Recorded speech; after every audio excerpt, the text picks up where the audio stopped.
Here's Vladimir Duthiers. Vladimir Duthiers is in Haiti, sending us updates, including photos and a video diary. So we're in a tent city right across the street from the National Palace, which still, after 9 months, is yet to be rebuilt. This tent city, like many of those spread out across Port-au-Prince, just sprung up after the earthquake, and they're more or less permanent structures right now. And this lady here has been kind enough to let us into her home, so we're going to take a look inside her tent. Carol and her family lives here. She has 4 children. Her neighbor has 3 children, so 9 people sleep in this space. And see, there's a lot of clothes here. There's a couple of pots and pans. There's a couple of barrels that probably keep some food. But essentially, this is a big spare room. It's absolutely blazing hot in here. There's a television set, which I don't even know if it works, but this is where they sleep. It's not that big, but it's bearably hot. All along these walls, there's graffiti markings that have been painted over. The boys say that the only way that they were ever able to get anybody to understand what was going on behind these walls was to write the graffiti about what Doug Perlitz was doing to them. And actually here you see 2 words that are left here, a plea for help: welcome, National Police of Haiti. Even before the earthquake in Haiti, the deaf were not treated very kindly here. There were very few services for them. In fact, the deaf in Haiti are called bébé, which loosely translated means deaf and dumb. This is one of the few places that they could actually come to get some respect, to get an education. It's the School of St. Vincent. It was a dormitory-style classroom that housed about 2,500 people. They slept here, they lived here, they ate here. But all that's left right now is a field of rubble and weeds. People that have just stolen food from this area right here, right across the street, are already just 10 feet away, 15 feet away, selling it to people on the street at a marked up price. Clearly, without any electricity for a couple of days, candles are super valuable. That's why there's such fighting. There's men with machetes, pushing, fighting, knocking people to the ground in an effort to get to these candles. And then there's this bartering system where people are trying to sell it literally as soon as they pull it off top of the buildings. Believing they've heard a faint cry, the firefighters insert a listening device into the rubble. Vlad is told to tell the victim to tap 3 times on whatever is nearby. Est-ce qu'il y a quelqu'un qui dedans? Frappez 3 fois. Tap, tap, tap.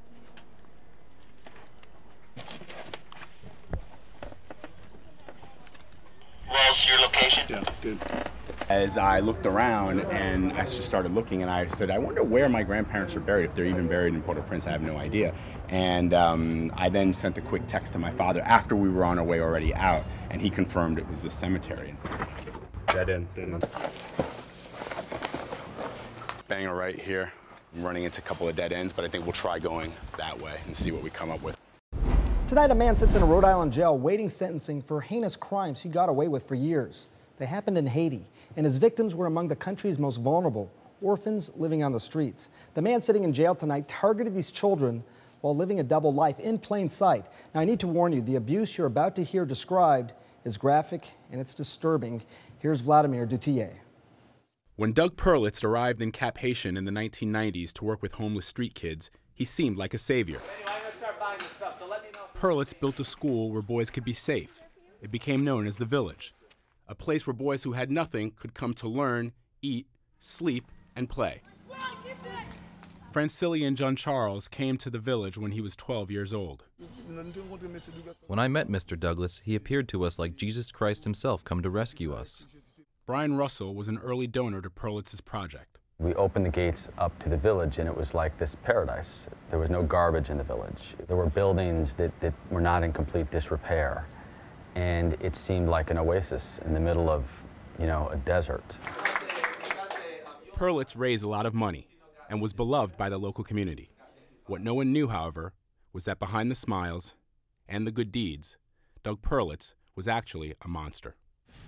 According to more than a dozen boys, Perlitz routinely molested them for years. Douglas had an outward appearance that would make it hard to believe he was doing these things, because whenever people would see him, he would always be praying and rescuing children. Woolnick Messidor was just 11 when he says Perlitz began to abuse him. Fredlin Legrand was 14. He gave me a pill that made me fall asleep, and when I woke up, I found my pants covered in sperm. I started to cry because I never thought something like this would ever happen to me. One night he would take Francillian. One night he would take me. One night it could be anyone else. He always had a watch, and he used the watch light to look for little kids to have sex with them. The boys say they didn't know what to do. They didn't want to return to the streets, so they stayed silent for years. But in 2007, unable to stand it any longer, a few boys approached teachers and adults in town and told them what Perlitz did. But either no one believed them, or they were afraid to cross Doug Perlitz. The school became a business boon for the town, and to live well in this town, you needed to go through Mr. Douglas.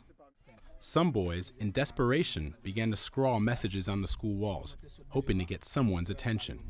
All along these walls, there's graffiti markings that have been painted over. The boys say that the only way that they were ever able to get anybody to understand what was going on behind these walls was to write the graffiti about what Doug Perlitz was doing to them. And actually here you see two words that are left here, a plea for help: welcome, National Police of Haiti.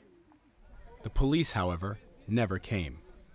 Finally, a local radio reporter named Cyrus Seibert saw the graffiti and told the kids he'd help.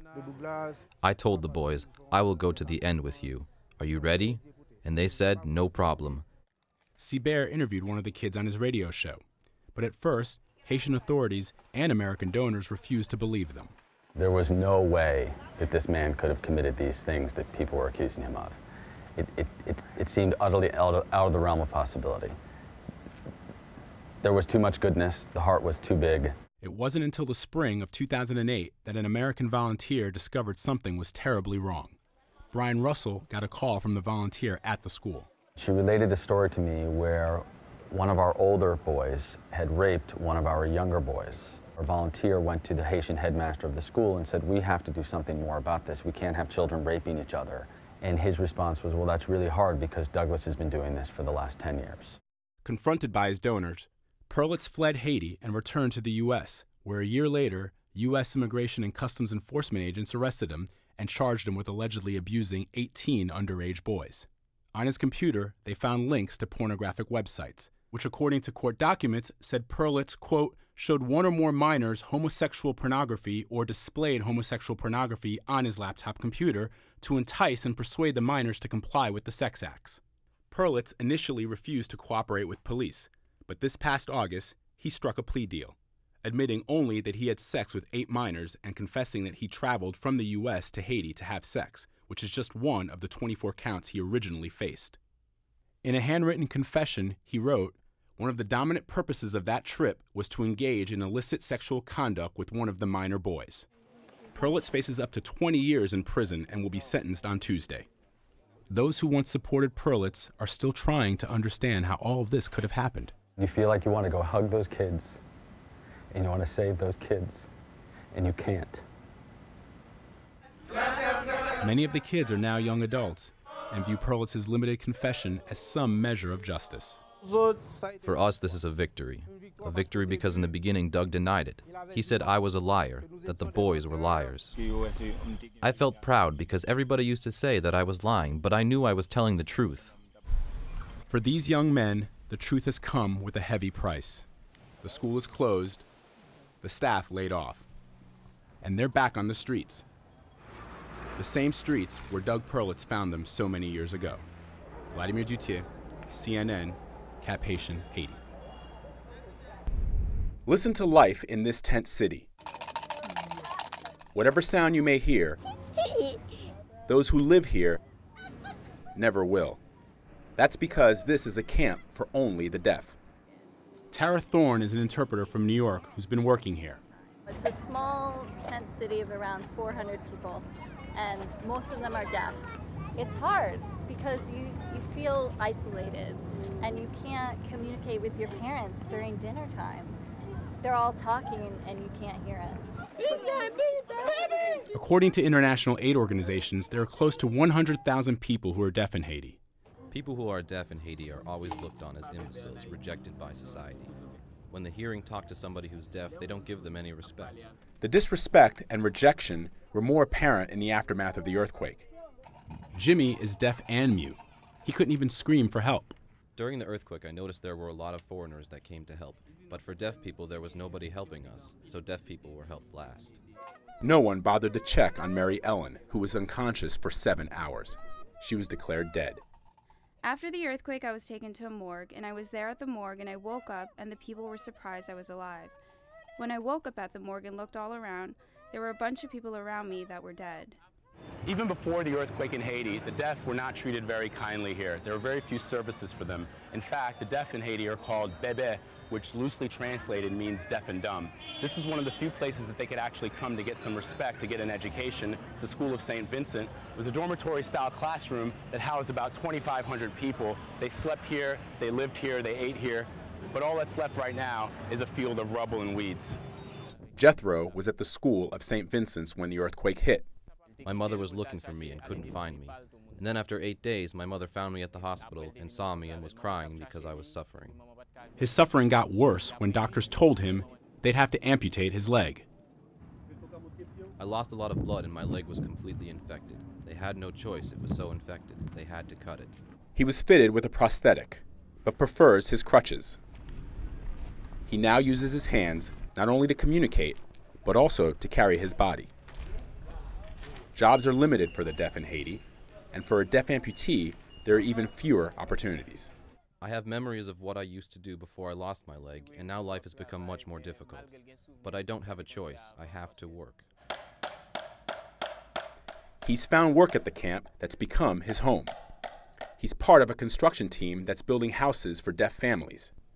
Jethro says people often pity him, but he doesn't want their pity. People who are deaf can do any job a hearing person can because we're just as intelligent as the people who can hear, and I'm not ashamed. It's only my leg that's cut off, and even though people make fun of me, God protects me.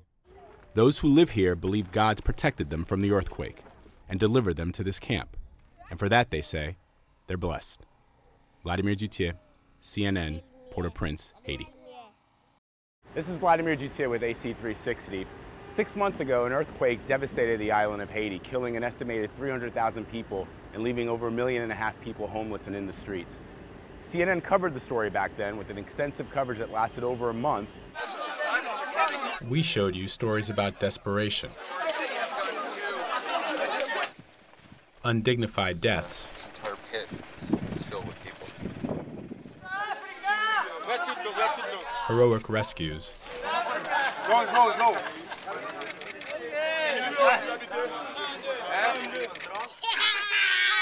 and despite the tragedies, stories about hope. We're about to do a quick shot of the National Palace, which 6 months after the earthquake has still yet to be rebuilt. It looks exactly the same as it did the day after the earthquake. So we've just come back from a shoot early morning, and one of our cars broke down in the middle of the road. As you can tell, it's not the best place to break down. We've all had to push the car off to the side of the road.